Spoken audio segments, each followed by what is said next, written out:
Everyone, welcome back to my channel. వీడియోలోకి వెళ్ళే ముందుగా నా ఛానల్ని ఫస్ట్ టైం చూస్తున్న వాళ్ళు ప్లీజ్ సబ్స్క్రైబ్ చేసుకోండి. సబ్స్క్రైబ్ చేసిన తర్వాత పక్కనే ఉన్న బెల్ ఐకాన్ని ప్రెస్ చేయండి. దానివల్ల నా నోటిఫికేషన్ మీకు ఇమీడియట్గా వచ్చేస్తుంది. మీరా లక్ష్మి గారి పుష్యరాగం 5వ భాగం. సతీష్ విసురుగా వెళ్ళిపోగానే అలాగే కూర్చుండిపోయింది సురేఖ. ఏంటిది, అసలేం జరిగింది అని జరిగిందంతా గుర్తు చేసుకోసాగింది. ఇక నిన్ను వదలను, ఇక నిన్ను తప్పించుకోలేవు, నన్ను ఇంత బాధ పెట్టిన నిన్ను వదలను, నిన్ను చంపి నేను చస్తాను. నీకేం తెలుసు నాకు ప్రేమించే హృదయం ఉందో లేదో అని, అందుకోవాలని నేనెంత ఆరాటపడిపోయానో నీకేం తెలుసు. ఆ మాటలు అన్నప్పుడు అతని ముఖంలో ఆవేదన, ఆవేశం. ఏంటిది, అతని ఈ నిర్లక్ష్యమైన ప్రవర్తన వెనకాల ఏదో విషాద గాథ ఉన్నట్టుగా ఉంది. అతను వాటిని పరిష్కరించుకోలేక బాధపడుతున్నాడా, లేక అవి పరిష్కారం కాని జటిలమైన సమస్యలా ఏదో ఉండే ఉంటుంది. తనేమైనా తొందరపడిందా? ఏమైనా అతని విషయాలు తను అనకూడదు. కానీ అతనికి తల్లంటే ఎందుకు నిరసన? ఆవిడ ఏం చేసిందని? అది సురేఖకి ఏం తెలుసు?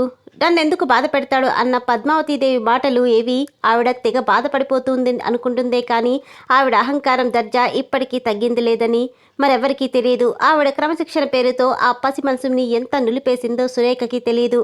ఆవిడ దేనికైనా పట్టే కానీ విడుపు అనేది లేదని సురేఖకి తెలియదు. ప్రేమ కోసం, అభిమానం కోసం, ఒక చల్లని మనసు కోసం అతని మనసు వెతికి వెతికి వేసారి రాయిలా పాషాణంలా అయిపోయిందని సురేఖకి తెలియదు. తల్లంటే ఎందుకలా ఎగిరెగిరి పడతాడో, అతని మనసంత కఠినంగా మారడానికి ఏం జరిగిందో సురేఖకి తెలిస్తే ఇలా మాట్లాడేదే కాదు. పద్మావతీదేవి సిరి సంపదలతో చాలా గారాభంగా, అపురూపంగా పెరిగింది. ఆమె తల్లిదండ్రులకి ఏకైక సంతానం కావడంతో తను అనుకున్నది జరిపించుకునేది. తను చాలా అందగత్తెనన్న గర్వం కూడా ఉండేది ఆమెకు. భర్త గొప్పగా అందగాడు కాకపోయినా ఆవిడ రంగు, అందం, పిల్లలు పుణికి పుచ్చుకున్నారు. ఆవిడికి అక్క చెల్లెళ్ళు, అన్నదమ్ములు లేకపోయినా భాస్కరమూర్తికి అన్నలు, చెల్లెళ్ళు ఉన్నారు. కానీ పద్మావతీదేవికి అత్తారింట్లో కాలు పెట్టలేదు. భాస్కరమూర్తి అత్తారింటికి వచ్చారు. అందరిలోకి తనే గొప్పగా ఉండాలి, తమ సంసారమే గొప్పగా ఉండాలని ఆవిడ అభిప్రాయం. పిల్లల్ని చిన్నతనం నుండి చాలా కట్టుదిట్టంగా పెంచింది. ఆవిడ పిల్లల్ని క్రమశిక్షణని అతిక్రమించకుండా చాలా జాగ్రత్తగా పెంచసాగింది. ఎవరు వచ్చినా దర్జాగా, హోదాగా ఉండాలి, ఎక్కువ మాట్లాడకూడదు, గట్టిగా నవ్వకూడదు, ఆఖరికి నలుగురిలో ఉన్నప్పుడు ఆకలి వేసినా ఆకలిగా తినకూడదు, అది కూడా నాజుగ్గా, మితంగా తినాలి. ఆవిడ అభిప్రాయాలకి అనుగుణంగా అన్నీ జరిగేలా చూసుకునేది. భాస్కరమూర్తికి ఆవిడ అభిప్రాయాలు నచ్చాయో లేవో కానీ భార్యకి నచ్చినట్టుగానే మసులుకునేవాడు. రాజేష్కి సొంతంగా ఏదైనా చెయ్యాలని ఉన్నా తల్లికి భయపడి ఏమీ జగదీష్ది కాకా పట్టే మనస్తత్వం. అతను మొదటి నుండి తల్లిని మెప్పించి తనకు కావలసినవన్నీ జరుపుకునేవాడు. భర్త, పిల్లలు ఆవిడ చెప్పినట్టే నడుచుకోవడం వల్ల ఆవిడ లాభాలకి ఊపిరి పోసినట్టయింది. ఆవిడ అనుకున్నది జరక్కపోవడం అంటూ ఉండేది కాదు. దాంతో అనుకున్నది జరక్కపోతే ఎలా నిరుత్సాహం కలుగుతుందో, ఎలా బాధ ఉంటుందో ఆవిడికి బొత్తిగా తెలియదు. బాధపడే వాళ్ళంతా ఆవిడ దృష్టిలో చేతకాని వాళ్ళుగా, సామర్థ్యం లేని వాళ్ళుగా కనిపిస్తారు. కానీ సతీష్కి తల్లి అభిప్రాయాలు నచ్చేవి కావు. అప్పుడప్పుడు తల్లి క్రమశిక్షణ అతిక్రమించి తల్లి చేత దెబ్బలు తినేవాడు. అతనికి చిన్నతనం నుండి అందరి ఇళ్ళకి వెళ్ళాలి, అందరూ తన ఇంటికి రావాలి, అందరూ సరదాగా ఉండాలి, స్వేచ్ఛగా ఉండాలనే అభిప్రాయం కలవాడు. ఇంటికి ఆడుకోవడానికి వచ్చే పిల్లలు తమ హోదాకి తగిన వారే అయ్యుండాలి. వాళ్లతో ఆడుకుంటున్న ఆ ఆటల్లో తన పిల్లలదే పై చేయి ఉండాలి. తన పిల్లలు ఓడిపోయి బిక్కమొహం వేయిస్తే ఆవిడ సహించదు. తన 7 పిల్లలు తల్లి దగ్గర గారాలు పోతూ అది కావాలి, ఇది కావాలని అడిగి అది చేతికి వచ్చాక కళ్ళల్లో ఆనందంగా ఇంటికి రాగానే తనకు కావాల్సినవి తల్లిని అడగబోయేవాడు. ఏమిటా మీద పడ్డం, దూరంగా నిలబడుని కసురుకునేది పద్మావతీదేవి. తన స్నేహితులు తల్లి ఒళ్ళో కూర్చొని గారాలు పోవడం కళ్ళ ముందు మెదిలి కళ్ళల్లో నీళ్లు తిరిగేవి సతీష్కి. పిల్లల్ని ఆవిడ ఎప్పుడూ ఒళ్ళో కూర్చోబెట్టుకోదు. పిల్లల్ని కళ్ళతోనే అంత దూరంలో పెడుతుంది. పిల్లలు చదువుకుంటుంటే, ఆడుకుంటుంటే, భోజనం చేస్తుంటే ఎల్లవేళలా అమ్మ వస్తుందేమో, అమ్మ చూస్తుందేమో అన్న భయభక్తులతో ఉంటున్నారా లేదా అని గమనించడమే కానీ ఎప్పుడూ ఆప్యాయంగా దగ్గరికి తీయలేదు. వాళ్ళని ముద్దు చేయలేదు. అసలు పిల్లలకి ఏమి ఇష్టమో కూడా ఆవిడకి ఎప్పుడూ తెలీదు. సతీష్ పెరిగి పెద్దవాడవుతున్న కొద్దీ ఇంట్లో పద్ధతులు అతని మనసు చాలా కలతపడేది. పెదనాన్నల ఇళ్ళకి కానీ, మేనత్తల ఇళ్ళకి కానీ ఎప్పుడూ వెళ్ళలేదు. వాళ్ళు కూడా ఇక్కడికి వచ్చేవారు కాదు. వాళ్ళు ఏ పెళ్లిళ్లకు వస్తే పరాయి వాళ్ళ ఒక్క పూట ఉండి వెళ్ళిపోతారు. వీళ్ళు వెళ్ళిన ఆ టైంకి వెళ్ళి వచ్చేయడమే. ఎంతసేపు తన హోదాకి తగిన వాళ్ళతో స్నేహం, ఫంక్షన్లు, ఆడంబరాలు, దానితో కూడా అన్నింట్లో తమదే పైచేదిగా ఉండాలి. ఎవరైనా పద్మావతీదేవితో మనం సరితూగలేము అనుకోవాలి. అదే ఆవిడ ధ్యేయం. సతీష్ ప్రాణ స్నేహితుడు హనుమంతు. ఇద్దరి శరీరాలు వేరు కానీ ప్రాణం ఒక్కటిగా మసలేవారు. ఇద్దరి మధ్య రహస్యాలు లేవు. తల్లి తత్వం తెలిసిన సతీష్ హనుమంతుని ఇంటికెప్పుడు తీసుకొచ్చేవాడు కాదు. చదువులు అయిపోయినాయి, దారులు వేరయ్యాయి. సతీష్కి ఉద్యోగం వెతక్కోవాల్సిన అవసరం లేకపోయినా హనుమంతుకి ఉంది. అతను ఓ ఇంటర్వ్యూకి వెళ్ళి వచ్చి దాంట్లో సెలెక్ట్ అయ్యి ఆ సంతోషం చెప్పడానికి సతీష్ ఇంటికొచ్చాడు. అతను చాలా సరదా అయినవాడు. అతనికి ఏ భేషజాలు లేవు. అంతా మన వాళ్ళే అనుకునే మనస్తత్వం. అతని రాక సతీష్కి ఎంతో సంతోషంగా అనిపించింది. హాయిగా స్వేచ్ఛగా మాట్లాడుకున్నారు. హనుమంతు పాటలు పాడాడు, జోక్స్ వేశాడు, నవ్వించాడు. హనుమంతు వచ్చినప్పటి నుండి అతని ప్రవర్తనకి గంగవేరులెత్తుతున్న పద్మావతీదేవి హనుమంతు వినేలా సతీష్ని మందలించింది. హనుమంతుకి సంస్కారం లేదంటూ. హనుమంతు పద్మావతీదేవి మాటల్ని విన్నాడు. ఆవిడ స్వభావం ఏంటో పూర్తిగా తెలిసిపోయింది. సతీష్కి స్వేచ్ఛగా మాట్లాడే అదృష్టం కూడా లేదని గ్రహించాడు. ఆవిడ మాట్లాడే మాటలు తను విననట్టే ఉండిపోయాడు. కానీ అది తన కోసం నటనని, హనుమంతుకు తన తల్లి మాటలు గ్రహించాడని సతీష్ అర్థమైంది. ఆ తర్వాత హనుమంతు ఎప్పుడు సతీష్ ఇంటికి ఎంత అత్యవసరమైనా కూడా వచ్చేవాడు కాదు. అతనికి వేరే ఊర్లో ఉద్యోగం దొరికింది. ఆ సంఘటనతో సతీష్ మనసు పూర్తిగా విరిగిపోయింది. ఒకటే ప్రాణంగా మసలిన స్నేహితుడు ఉద్యోగం నిమిత్తం వేరే ఊరికి వెళ్ళిపోవడంతో సతీష్ మనసు ఒడ్డున పడ్డ చేపలాగా గిలగిల్లాడింది. తన మనసు విప్పి మాట్లాడుకోవడానికి, రోజుకు కాస్త టైం అయినా హాయిగా గడపడానికి స్నేహితుడు లేక తిక్కతిక్కగా అనిపించేది. అలాంటి టైంలో కళ్యాణితో అతనికి పరిచయం అయింది. ఆమె మాటలు వింటుంటే తన ఆలోచనలు, అభిప్రాయాలు ప్రాణం పోసుకొని కళ్యాణి రూపంలో వచ్చినట్టుగా అనిపించేది. ఆమె లోకంగా తిరిగాడు సతీష్. రాత్రి 10 గంటలైంది. హనుమంతు చేతిలో పుస్తకం పక్కన పెట్టి లేచి కూర్చున్నాడు. సతీష్ పడుకున్న గదికేసి చూశాడు. ఆ తలుపులు మూసే ఉన్నాయి. దీర్ఘంగా నిట్టూర్చి లేచాడు. హనుమంతు వెళ్లి తలుపు తోశాడు. అవి తెరుచుకున్నాయి. సతీష్ కళ్ళు మూసుకుని పడుకున్నాడు. హనుమంతు లోపలికొచ్చి ఒరే సతీష్ అంటూ తట్టి లేపాడు. ఆ అంటూ కళ్ళు తెరిచాడు సతీష్. 10 అయిందిరా, అవని భోజనం చేయవా? రేయ్, మధ్యాహ్నం వదిలేసినట్టు ఈ పూట వదిలేస్తానని అనుకోకు. 1 గంట నిన్ను ఒంటరిగా వదిలేయమన్నావు, 3 గంటలు వదిలేశాను. ఎప్పటికీ గదిలోకి ఊడిపడ్డావు. నాకు ఆకలి దంచేస్తుంది, ముందు లే అంటూ సతీష్ రెక్క పట్టుకుని పైకి లేపాడు. ఒరేయ్, ఈ పూటకి కూడా వదిలేవా ప్లీజ్, నాకు ఆకలి లేదు, నువ్వు తినేసేయి అంటూ అటు తిరిగి పడుకోబోయాడు. నిన్ను వదిలేస్తే ఈ జన్మకి నీకు ఆకలి వెయ్యదురా. ఆ కళ్యాణి ఆలోచనలే నీ కడుపు నింపుతాయి కదా. ఛ, దాని పేరెత్తకు అంటూ చర్రున లేచి కూర్చున్నాడు సతీష్. ఎందుకెత్తద్దురా? ఆ మహాతల్లి గురించి కాకపోతే ఎందుకిలా అయిపోయావు? తనేమో హాయిగా ఉంది. ఒరేయ్, ప్రేమంటే ఏంటో తెలుసున్న వాళ్ళని ప్రేమించాలి కానీ ప్రేమంటే బొమ్మలాట అనుకునే వాళ్ళని ప్రేమించి జీవితం ఇలా నాశనం చేసుకుంటారా? ఈ ఊరు కాదు, ట్రాన్స్ఫర్ అయిపోయినా ఎంతో బాగుండేది కదా. అలా అనుకురా. నువ్వు లేకపోతే నేను ఉండేవాణ్ణి కాదు. ఎందుకు? నిన్ను చూస్తూ ఇలా కుమిలిపోవడానికా? కళ్యాణి చూసి ఈ 5-6 రోజుల నుండి నిన్ను నువ్వు మర్చిపోయేలా తాగి పిచ్చివాడివైపోయావు. నిన్ను చూసి కళ్యాణి రవ్వంత కరతపడిందా? ఆమెకి ప్రేమంటే ఏంటో తెలుసా? నిన్ను ప్రేమించానంది. నీకున్న డబ్బున్న శ్రీకాంత్ తరస్తపడగానే నిన్ను వదులుచుకొని అతనితో తిరిగింది. వాడు మోసం చేసేసరికి తలబట్టు కొట్టుకొట్టుకుని చావలేదు. కనిపించిన వాడితోడల్లా తిరిగి పొట్ట పోషించుకుంటుంది. అలాంటి దాని గురించి నీ బంగారం లాంటి జీవితం నాశనం చేసుకుంటున్నావు. ఆడవాళ్ళంతా అంతే అనుకుంటున్నావు. ఆడవాళ్లలో రాక్షసులున్నట్టే మగవాళ్లలో కూడా భూతాలు ఉన్నారు. కళ్యాణి కనపడగానే నువ్వు పిచ్చివాడివయ్యావు. కానీ కళ్యాణ్ నిన్ను చూడగానే ఎంత గర్వంగా తల ఎగిరేసుకుంటూ వెళ్ళింది. అయ్యో, ఇంత ప్రేమించిన వ్యక్తి తృణీకరించి తెలివి తక్కువగా ప్రవర్తించినందుకు తన జీవితం ఇలా వంకర అయ్యిందని ఏమైనా బాధపడిందా? ఏమీ లేదు. ఆమెకి ప్రేమంటే ఏమిటో, మనసు ఇవ్వడం అంటే ఏమిటో బొత్తిగా తెలియని మూర్ఖురాలు. ఏ ఎండకి ఆ గొడుగు పట్టే జీవితం వెళ్ళవార్చుకుంటుంది. ఇక ఆపేయి అంటూ గట్టిగా చేతులతో తల పట్టుకున్నాడు సతీష్. నన్ను చంపినా సరే నేను ఆపన్రా. నిన్ను ఇలా ఒక్క క్షణం కూడా చూడలేను. ఒరేయ్, రవ్వంత ప్రేమ కోసం అల్లాడిపోయే రోజులు నీకు కళ్యాణి ప్రేమమూర్తిలా కనబడింది. అది ప్రేమ కాదని తెలుసుకోలేకపోయావు. పొరపడ్డానని తెలుసుకున్నాక మనిషి కాస్త కలత చెందుతుంది. నేను కాదనను, కానీ జీవితాంతం దాన్నే మనసులో పెట్టుకుని ఇలా నిన్ను నువ్వే చిత్రవద చేసుకుంటావా? నా మాట విను. జరిగింది పీడకలలా మర్చిపో. అసలు మనిషి ఇలాంటి సంఘటనలు జీవితంలో ఎందుకు జరుగుతాయో తెలుసా? మనిషి మనసు గట్టిపడి రాటు తెలడానికి. ఇంత చదువుకున్నావు, ఒక విషయాన్ని జీవితంలో తీర్చుకోలేకపోతే ఎలా? ఇలా పిరికితనంగా బేలతనంగా అనిపించుకుంటుంది, కానీ సామర్థ్యం అనిపించుకోదు. ముందు నా కోసమైనా 2 ముద్దలు తిను, లే అంటూ సతీష్ని బలవంతంగా తీసుకెళ్లి కుర్చీలో కూర్చోబెట్టాడు హనుమంతు. తింటే గాని హనుమంతు తనని వదిలిపెట్టాడు అనుకున్నాడేమో గాని బలవంతంగా భోజనం చేశాడు సతీష్. సతీష్ భోజనం చేయగానే అతను వెళ్ళి పడుకోకుండా చాలాసేపు కబుర్లు చెప్తూ కూర్చోబెట్టేశాడు. హైమావతికి చెప్పాలా వద్దా అని చాలాసేపు ఆలోచించింది సురేఖ. సతీష్ మాటలు, ఆ మాటలన్నప్పుడు అతని ముఖం పదే పదే కళ్ల ముందు మెదిలి గుర్తు రావడంతో హైమావతికి చెప్పాలంటే అభిప్రాయాన్ని విరమించుకుంది. అతను మంచి మర్యాద తెలియనివాడు మాత్రం కాడు. తన మనసు మీద ఎవరో గట్టి దెబ్బే వేశారు. అది అతను తట్టుకోలేకపోతున్నాడు. కొంతమంది అన్నిటినీ తేలిగ్గా తీసుకుంటారు. ఏమైనా పట్టించుకోరు, కానీ సున్నిత మనస్కులు తట్టుకోలేరు. జరిగిన వాటిని అంత తేలిగ్గా మర్చిపోలేరు అనుకుంది. 4 రోజులు గడిచిపోయాయి. సతీష్ ఇంటికి వచ్చాడో లేడో సురేఖ చూడలేదు. అతనికి తను ఎదురు పడితే ఏ విధంగా ప్రవర్తిస్తాడో ఏంటో. అసలు ఆ రోజు తను ఉన్న గదిలోకి రావడం తన మీద అత్యాచారం చేయడానికి కాదనిపిస్తుంది. అనాలోచితంగా ఆలోచించగా ఏమై ఉంటుందో మాత్రం ఊహించలేకపోతుంది సురేఖ. 2 రోజుల తర్వాత పద్మావతిదేవి, భాస్కరమూర్తి వచ్చేశారు. ఆవిడ వస్తూనే స్వప్న దగ్గరికి వచ్చింది. స్వప్న అంటూ, బాగున్నావమ్మా? నేను చాలా బాగున్నానమ్మమ్మా. సురేఖ నేను ఎన్నో కథలు చెప్పుకున్నాం తెలుసా అనగానే పద్మావతీదేవి తేలిగ్గా ఊపిరి పీల్చుకుంది. మనసు కుదురలేక ఆవిడ వెళ్ళిందే కానీ ఆవిడ మనసంతా స్వప్న మీదే ఉంది. తన కోసం బెంగ పెట్టుకుని అన్నం తినదేమోనని బాధపడింది. అమ్మమ్మ, ఈ ఆయాని ఇక్కడే ఉండిపోమ్మను, వాళ్ళింటికి అస్సలు వెళ్ళొద్దని చెప్పమ్మమ్మా అంది ఆవిడ చెయ్యి పట్టుకుని ఊపుతూ. వాళ్ళింట్లో ఒప్పుకోరు, మరి వాళ్ళింటికి మాత్రం వెళ్ళొద్దు, పొద్దున వచ్చి సాయంత్రం వరకు ఇక్కడే ఉంటుందిగా అంటూ తల నిమురుతూ చెప్పింది పద్మావతీదేవి. ఆ రోజంతా ఇంచుమించుగా స్వప్న వాళ్ళ అమ్మమ్మ దగ్గరే కూర్చుని కబుర్లు చెప్పసాగింది. సురేఖ ఇంటికి వెళ్లేసరికి వెంకటేష్, చిత్రాని ఎక్కడికో బయలుదేరబోతున్నారు. సురేఖను చూసి ఇద్దరు పలకరింపుగా నవ్వారు. చిత్రాని కళ్ళలో కోటి కాంతులు, వెంకటేష్ ముఖంలో అదో రకమైన దర్పం. సురేఖని చూసి ఇద్దరు మళ్ళీ లోపలికొచ్చారు. మీరెక్కడికో వెళ్తారేమో, వెళ్ళిరండి అంటూ లోపలికొచ్చిందామే. ఆ గదంతా ఏదో కొత్తగా కనపడింది. చిత్రాని, వెంకటేష్ ఇద్దరు ముఖాలు చూసుకొని నవ్వుకున్నారు. తర్వాత చిత్రాని అంది, నీకు స్వీట్ తినిపించకుండా ఎలా వెళ్తాము? స్వీటా?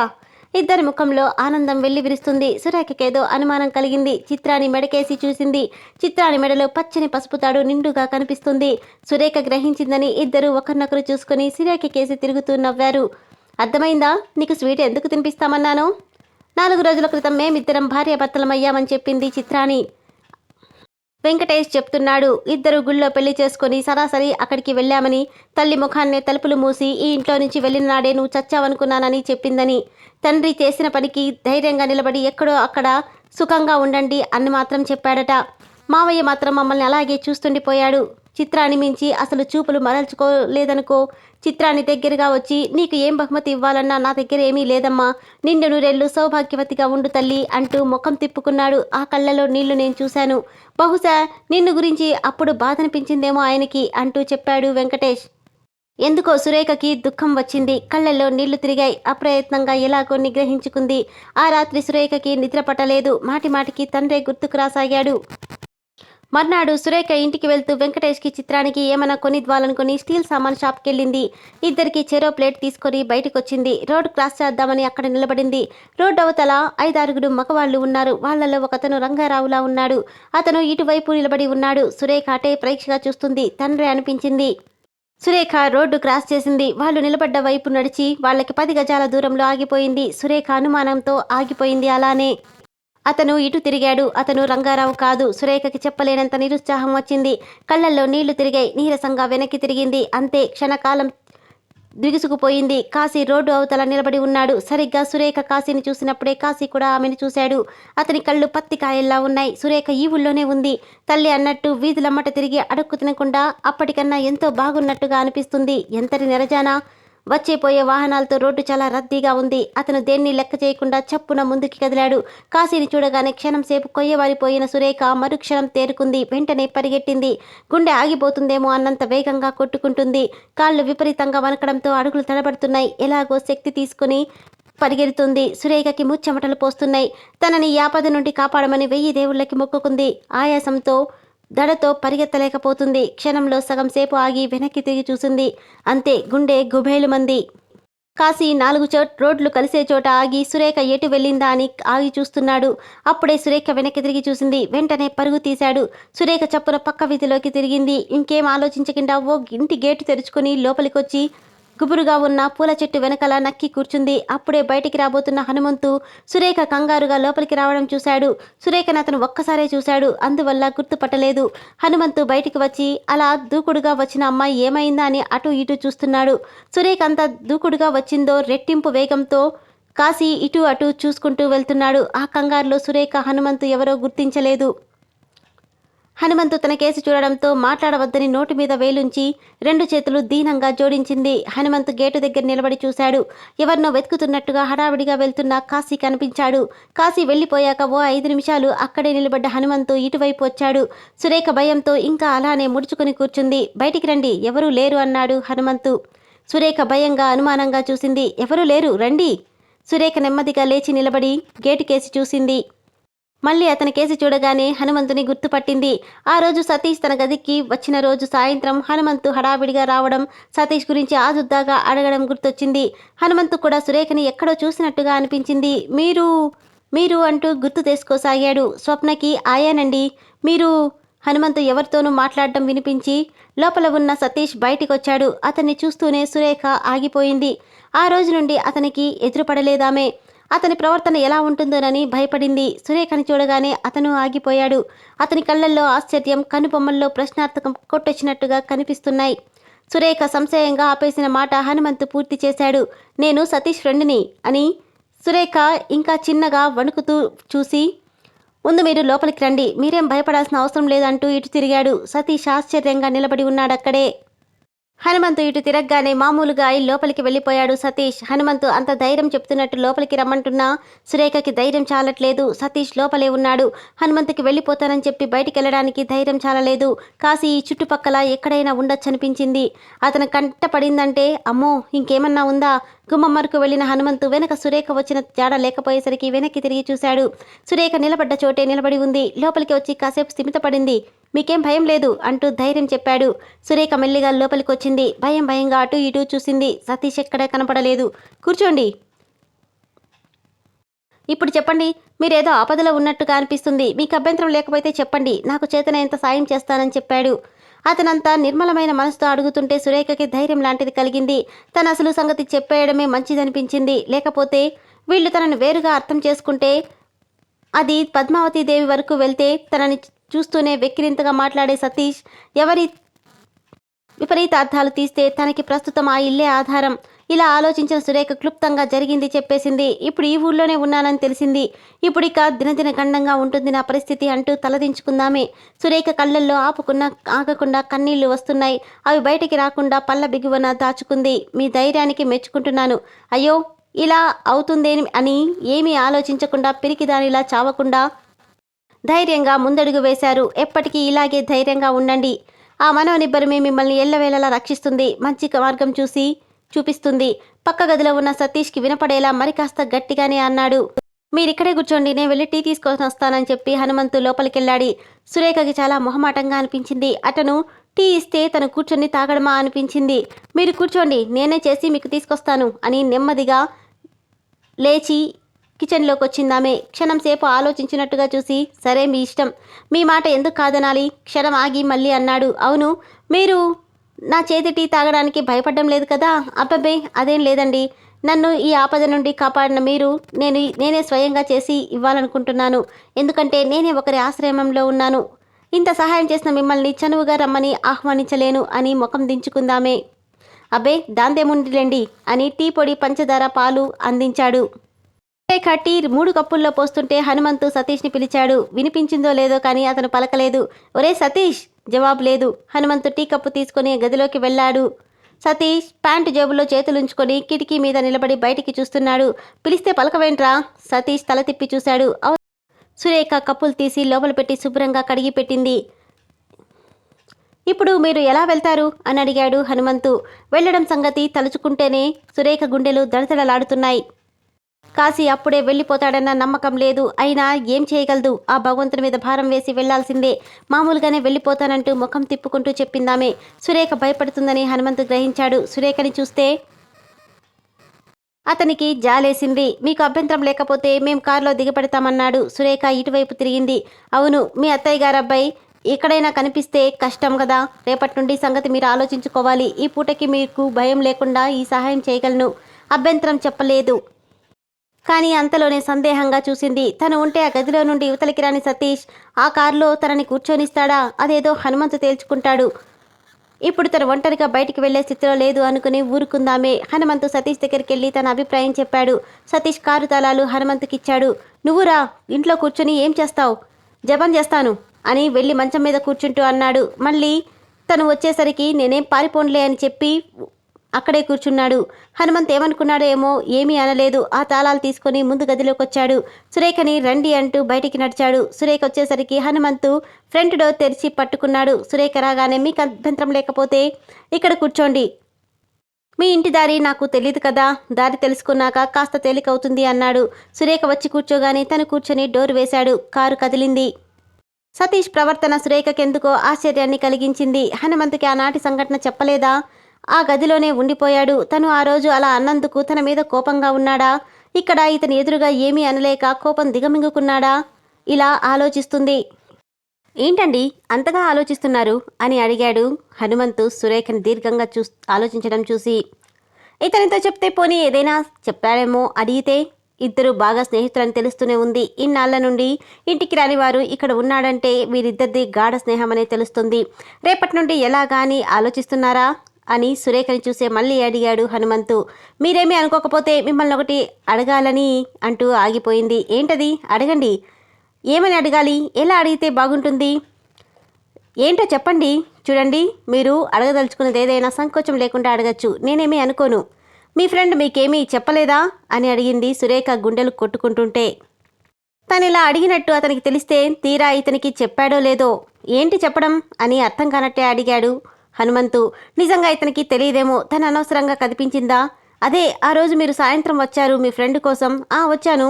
ఆ తర్వాత పొద్దుపోయి ఆ ఇంటికి వచ్చి సురేఖకి నోరు ఎండిపోయినట్టయింది. ఇతన్ని అడగడం వల్ల ప్రయోజనమేముంది? ఎందుకు తను ఈ విషయం ఎత్తింది అసలు? ఆ రోజు ఇంటికి వచ్చాడా? రాత్రి నా దగ్గరికే వచ్చాడేశాడు అంటూ ఆశ్చర్యంగా అడిగాడు. వచ్చి వెంటనే వెళ్ళిపోయారు. చెప్పలేదా అన్నారేంటి మరి? సందేహించకుండా చెప్పండి. మీ దగ్గరకు వచ్చినప్పుడు అదే అప్పుడు ఎలా ఉన్నారు అని అడిగిందామే. హనుమంతు విషాదంగా నవ్వాడు. ఎలా ఉన్నారని చెప్పాలి? అది వేరే విషయం. మీరు చెప్పండి. అదే ఆయన వస్తూనే అదోలా ఉన్నారు. ఇక నిన్ను వదలను, ఇంక నువ్వు నన్ను తప్పించుకోలేవు, నిన్ను ఏమైనా చేస్తాను అని ఆ రోజు జరిగిందంతా తను అన్న మాటలు కూడా చెప్పేసింది సురేఖ. ఆ వెంటనే వెళ్ళిపోయారండి. ఆయన్ని మళ్ళీ ఇదే చూడ్డం. ఆయన మీకేమీ చెప్పలేదా అని అడిగిందామే. హనుమంతు నిట్టూర్చాడు. ఏమీ చెప్పలేదని చెప్పాడు. కొద్ది క్షణాలు తటపటాయించిన సురేఖ ధైర్యం చేసి అడిగింది. మీకు అభ్యంతరం లేకపోతే అసలు సంగతేంటో తెలుసుకోవచ్చా? ఇలా ఎందుకు అడుగుతున్నానంటే, మొదట నన్ను అవమానపరచడానికే అనుకుని అతన్ని అసహించుకుని నిందించాను నేను. ఆ ఇంట్లో చేరినప్పటి నుండి అతనికి ఎదురుపడ్డం మహాపాపం అన్నట్లుగా ప్రవర్తించేవాడు.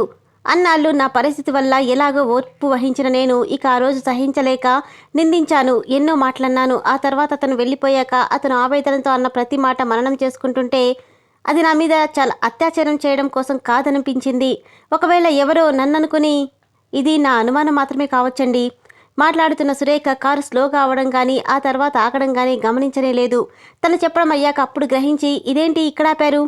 ఒక 10 నిమిషాలు అట్టేసే పాపను అని అలా అంటూ వెనక్కి జార్లపడ్డాడు. సురేఖ అతనికేసి చూసింది. ఎందుకో బాధపడుతున్నట్టుగా కనిపించాడు. నేను ఇలా అడిగినందుకు మీరేమనుకోలేదు కదా? అతను సరిగా కూర్చుంటూ అన్నాడు. లేదండి, మీరు సతీష్ గురించి ఇంత విమర్శగా ఆలోచించినందుకు నాకు చాలా ఆనందంగా ఉంది. ఇదే ఇంకొకరైతే నానా గొడవ చేసేవారు. క్షణమాగి మళ్ళీ అన్నాడు. సతీష్ గురించి మీకు చెప్పాలనే అనిపిస్తుంది. మీకు కష్టమంటే ఏంటో తెలుసు. అవి భూతాల్లా వెంటాడితే వాటిని ఎలా ఎదుర్కోవాలో తెలుసు. మీ సహనానికి గుర్తు మీరు. ఆ ఇంట్లో ఇన్నాళ్ళు ఉండడమే. లేకపోతే 2 నెలలకో 3 నెలలకో ఆయా కావాలి లేక టీచర్ కావాలి అన్న ప్రకటన ఉంటూనే ఉంటుంది. మీకు మంచి మనసుంది. అర్థం చేసుకునే నేర్పు సహనం ఉన్నాయి. కాబట్టి సతీష్ మిమ్మల్ని అవమానపరచడానికి రాలేదని, అతను ఏదో దెబ్బతిన్నాడని గ్రహించగలిగారు. మీరు ఊహించింది అక్షరాల నిజం. మిమ్మల్ని చూసివాడు కళ్యాణి అనుకున్నాడు. కళ్యాణి అనుకునే వాడలా ప్రవర్తించాడు. మైకం దిగేసరికి మీరెవరో తెలుసుకున్నాడు. మీరన్న మాటలు పచ్చి పుండులా ఉన్న అతని మనసు మీద కారం చల్లినట్టయింది. ఆ రోజు రాత్రి వాడు ఎలా వచ్చాడని ఆగాడు హనుమంతు. కళ్యాణ అంతకన్నా చనువుగా అడగలేకపోయింది సురేఖ. అవును సురేఖ, ఆ ఇంటి పరిస్థితులు మీకు ఎంతవరకు తెలుసో, అసలు తెలుసో తెలియదో కానీ వాడిది మొదటి నుండి నలుగురితో కలిసిమెలిసి తిరగాలన్న అభిప్రాయం. వాడికి ఎక్కువ తక్కువలు తెలియవు. ఆ ఇంట్లో వాడి అభిప్రాయాలకి చుక్కెదురు. మా ఇద్దరి మధ్య ఎటువంటి తపరికాలు లేవు. ఒకే ప్రాణంగా ఉన్నాం. చదువైపోయాక నేను ఉద్యోగ ప్రయత్నాల్లో తిరిగేవాడిని. నాకు ఉద్యోగం వచ్చి వేరే ఊరు వెళ్ళాను. ఆ రోజుల్లో కళ్యాణితో వాడికి పరిచయమైంది. కళ్యాణి కాస్త అభిమానంగా మాట్లాడేసరికి పొంగిపోయాడు. నాకు రాసే ఉత్తరం నిండా కళ్యాణి కబుర్లే రాసేవాడు. నేను కూడా ఆనందించాను. కానీ కళ్యాణిది అసలు ప్రేమ కాదు, డబ్బు ప్రేమ. ఎవరి దగ్గర ఎంత డబ్బు ఎక్కువ ఉంటే వాళ్ళను ప్రేమిస్తుంది. కళ్యాణి నిజస్వరూపం తెలిసేసరికి తన మనసుని పారేసుకున్నాడు సతీష్. ఇంతకన్నా డబ్బున్నవాడు పరిచయం కావడంతో సతీష్ ప్రేమని సునాయాసంగా మర్చిపోగలిగిందామే. వీడిని ఇంత బాధ పెట్టిన కళ్యాణి ఏం బాగుపడింది? సిగ్గనేది వదిలేసి విచ్చలవిడిగా తిరుగుతుంది. ఆ శ్రీకాంత్ కళ్యాణ్ని కొన్నాళ్ళు అనుభవించి వదిలేశాడట. 5-6 రోజుల క్రితం ఆ రోజు నేనే వాడిని పార్టీ ఇస్తానని బలవంతంగా హోటల్కి తీసుకెళ్లాను. ఆ హోటల్లో కళ్యాణి మరో కొత్త వ్యక్తితో కనిపించింది. సతీష్ని చూసి ఏమీ కలవరపడలేదు. నిర్లక్ష్యంగా తలెగిరేసింది. వెంటనే అక్కడి నుండి వెళ్ళిపోయింది. అది తను సతీష్ని తృణీకరించి అందని వాటి కోసం పరుగులెత్తి మోసపోయినట్లు తెలియకూడదనే. కళ్యాణికి అసలు ప్రేమంటే ఏమిటో తెలియదు. నిలకడలేని మనసు. తన కోరికలు తీరడానికి డబ్బుంటే చాలు. డబ్బు కోసం ఏమైనా చేస్తుంది. అది గ్రహించేసరికి చేయి దాటిపోయింది. కళ్యాణిని చూస్తూనే వీడు ఎలా అయిపోయాడో. కళ్యాణి సతీష్ని చూసి నిర్లక్ష్యంగా తలెగరేసి వెళ్ళిపోవడంతో వాడికి మానసిక పరిస్థితి ఏ కవి వర్ణించలేనిది. నా మాట వినిపించుకోకుండా ఒక్కడు వెళ్ళిపోయాడు. వాణ్ణి నేను అందుకోలేకపోయాను. 2 రోజులు వాడి కోసం తిరగని చోటు లేదు. ఆ స్థితిలో ఇంటికి వచ్చాడని తెలుసు. ఆఖరికి ఇంటికొచ్చాను. మీ మాటలను బట్టి ఆ రోజు నుండి ఇంటికి రాలేదని తెలిసింది. నిజంగా నాకు పిచ్చెక్కేలా అనిపించింది. ఇంటికెళ్ళి చన్నీళ్ళ స్నానం చేస్తే గానీ మనసు కుదుటపడలేదు. రాత్రి 10ంటికి ఇంటికి వచ్చి చన్నీళ్ళతో స్నానం చేసి అప్పుడే బయటికొచ్చాను. అంతలో సతీష్ పిచ్చివాడిలా వచ్చాడు. వాణ్ణి మాట్లాడించడానికి కూడా నాకు భయమేసింది. వాణ్ణి నేనేమీ మాట్లాడించలేదు. నేనేదైనా మాట్లాడిస్తే మళ్ళీ వెళ్ళిపోతామడేమోనని భయమేసింది. నాకు మంచం మీద అడ్డంగా పడుకున్నాడు. ఇప్పుడు మీరంటే గుర్తొస్తుంది. నాకు ప్రేమంటో ఏంటో తెలీదు. నాకు మనసు లేదు. దేనికోసం నేను ఇంత పాకులాడి పిచ్చివాణ్ణయ్యాను అంటూ కలత నిద్రలో మాట్లాడుతూనే అన్నాడు. అది ఆ కళ్యాణిని చూసిన ఆవేశమే అనుకున్నాను. వాడిని ఆ కళ్యాణి ఆలోచనల నుండి మరిపించాలి. వాడిని మామూలు మనిషిని చేయాలని ఎంతో ప్రయత్నించాను. వాడి బాధను నేను మరిపించలేకపోతున్నాను అని ఎంతో దిగులుగా చెప్పాడు హనుమంతు. సురేఖకి చాలా బాధనిపించింది. అతని వల్ల సురేఖ మనస్సు జాలితో నిండిపోయింది. నీకేం తెలుసు? నాకు ప్రేమించే హృదయం ఉందో లేదో. అది అందుకోవాలని నేను ఎంత ఆరాటపడి ఓడిపోయానో నీకేం తెలుసు? నీకేం తెలుసని నీ ఇష్టం వచ్చినట్లు పేలుతున్నావు. నిజంగా తను అలా అనకుండా ఉండాల్సింది. అతను ఏ విషయాల గురించి బాధపడుతున్నాడో తను అవే విషయాలు కదిపి అతని మనసు గాయపరిచింది. చూడండి, నేను మీతో చెప్పినట్టు ఆయన దగ్గర అనకండి. మీకేం తెలియనట్టే ఉండండి అని చెప్పింది సురేఖ. సరేనన్నాడు హనుమంతు. కారు ఇంటి సందు మొదట్లోనే ఆపించింది. అదే ఇల్లు. ఇప్పుడు మిమ్మల్ని లోపలికి రమ్మని ఆహ్వానించినందుకు ఏమనుకోకండి అంది కారు దిగుతూ. అదేం లేదు. అసలు నేను అలా అనుకోను. మీరు వెళ్ళగలరా? ఇంటి వరకు రానా? నేను వెళ్ళగలను. చాలా థ్యాంక్స్. ఈవేళ మీరు చేసిన సాయానికి ఎలా కృతజ్ఞతలు చెప్పాలో తెలియడం లేదంది.